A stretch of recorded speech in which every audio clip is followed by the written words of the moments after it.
Hello everyone, Kurt over here, and welcome back to another episode from Frontale Labs.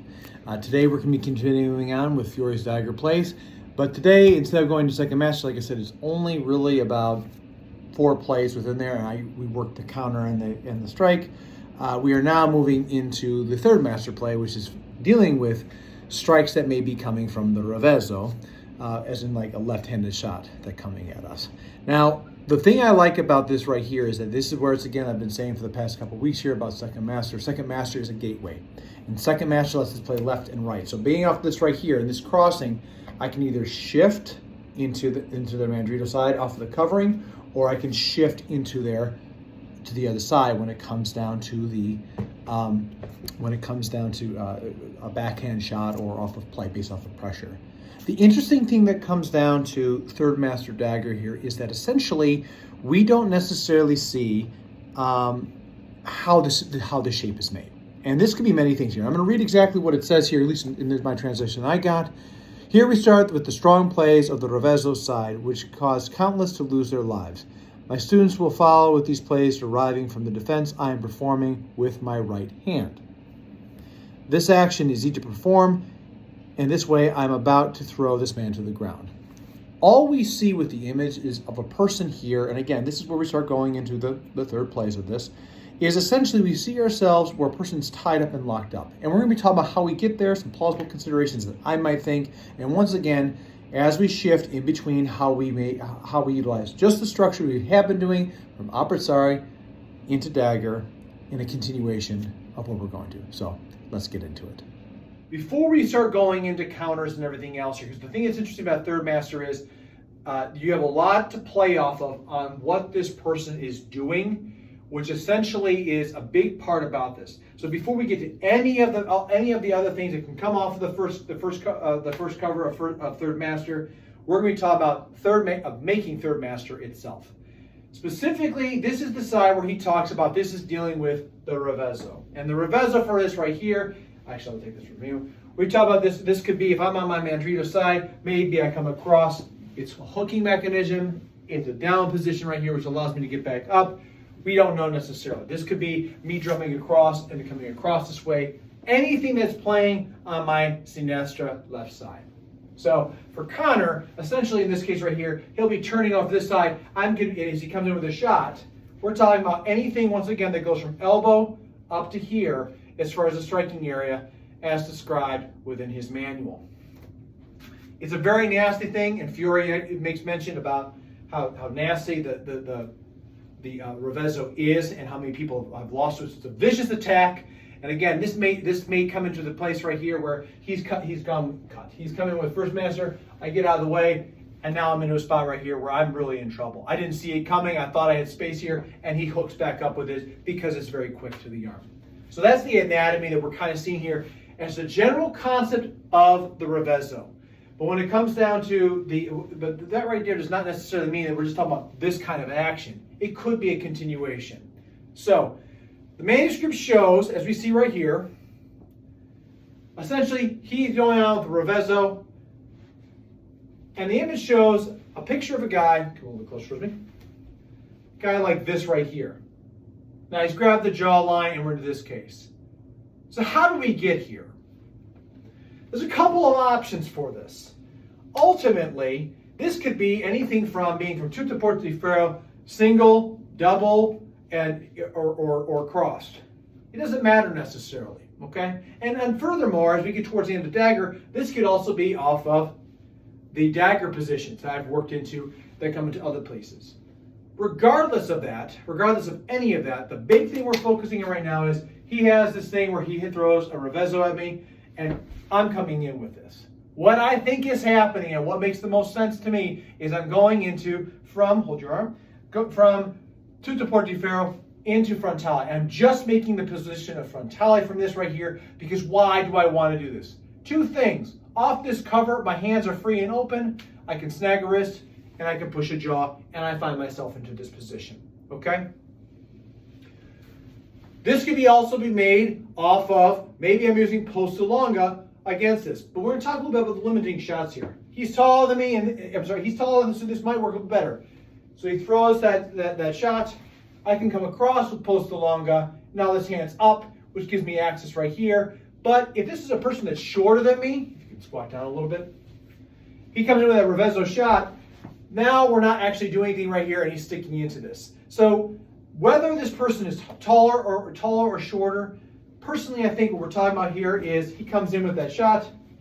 I'm utilizing this right here, posta frontale. I'm shifting into the blow so that I can make sure I get into this space right here. And this is retaining it. Once again, I can turn the wrist, all this stuff right here. The dagger is no longer in place. And we have the 5 things right here. Take the dagger away, strike him, break his arm, bind him, and then throw him to the ground. And with my leg right here, it's very easy for me to use this right here by turning of his body to go over this side. So once again, we're seeing here about that third master cover mechanism here. That's talking about the shot. And this could be in any type of situation out there. So for those that are drilling this within a class or anything like this, use your imagination with as much as possible. Because this could very much so be like, I come right here, he stabs at me, utilizing a mandrito. I get out of the way right here, and now I'm moving into this. I use distance to get away from the first one. Now the second one comes here, and I'm moving right in to this portion. Big things about this is, we remember what Fiore told us here about the jaw, all these other things right here. This type of torquing mechanism right here. Also, if I don't like him, I can really start pushing towards his eye. He's going to want to get his face away from me, which actually just makes this easier. Now his spine is twisted in a backwards position, with my arm being right here. I'm not going to throw him because there is no, this right here is, especially with my hand in place, is a great way to hurt my friend, and I'm not going to do that. So, that is off of that position. The other thing we can do from this is, again, we look at what we talked about before with second master. Now he's coming in with a mandrito shot, right? So, in this case right here, he's stronger than me, he's taller, he can push in. With one crest offline, I find myself once again into this backward position because I'm utilizing his trajectory this way to move over and create the space. It's the same kind of sequent motions that he was thinking about right here, because here's the deal. If he comes in, first one, moves out, he comes right here, he's going to hit me, right? So, in the same thing right here, in this case, comes in, I come right here. If he turns himself down, and not all the way across, but like to right here, all he has to do is, once again, turn this just a little bit, and now because I'm right here, it's right there in place. So it's actually shortening this. So I don't know if it's necessarily teaching there's a bind action off of all of it, but with enough dagger sparring that we've been doing, it is very feasible where you might come across where, take this from here, I come right here, he makes second master, here I turn and I'm driving right in. So that right there is not me doing whoomp, whoomp. It's just going pop right back into this very, very fast. It doesn't have to be these big Hollywood motions. But the reality is, if this was an assault, there's going to be the potential for somebody to do that. Bring you a little bit closer. All right. So from second master, shot comes in from the side. I'm offline right here. Right. I've got this. He decides to push into me, and this is where I can come across by using my turns, which allows me to turn over top this way. Okay. When we walk this slow and slow and slow and slow, it becomes very, very, very, it looks like it's kind of wonky. But when this thing rolls right off of into it, it puts it immediately right there into that third master spot. So again, the big thing with third master, all that's shown is the man that's like this right here, like we've seen before.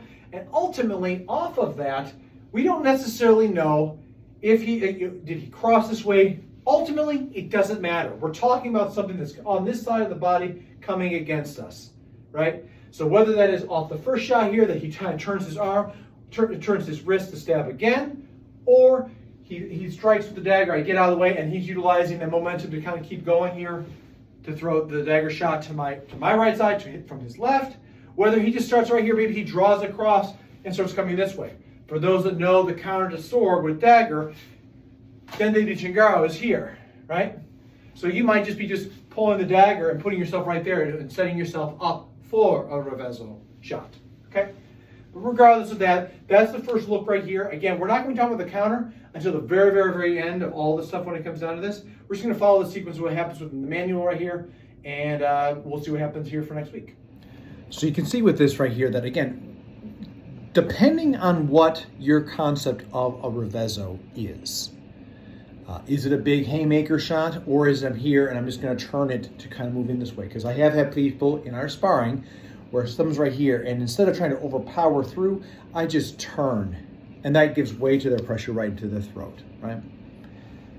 Depending on what your definition of a reverso is going to be kind of how this plays. And again, that's why I say I don't think it necessarily matters, because is this a big shot or is this a small one right here? Do you see it coming? All these other factors. Are you in, like, has someone grabbed you in some form or fashion, you disengaged and it comes to another spot? Is this a continuation of blows that are coming at you? Lots of situations right here that could have happened this way. But ultimately, we have to look at ourselves and how are we standing and presenting and going into something, and how are we also able to receive that. So again, some of the thoughts I had in regards to this is you either utilize posta frontale to shut down the arm and then work in, which essentially that's just going posta frontale into posta longa, which allows us to wrench and hook the arm down and come across. So using just basic apprezzare guards to make and create shapes. The other part about this here is, again, we can go from second master and then shift over, which then allows us to get into posta longa so that we are playing against the reverso side and get access to the arm. Big thing about third master here is that essentially when it comes down to countering this, and we're going to be talking about that later on, because again, for what he has in the manuscript right here, essentially he just keeps going down, and at the very end we see what this thing is about. And we're going to see once again a similar concept we see with other things as well.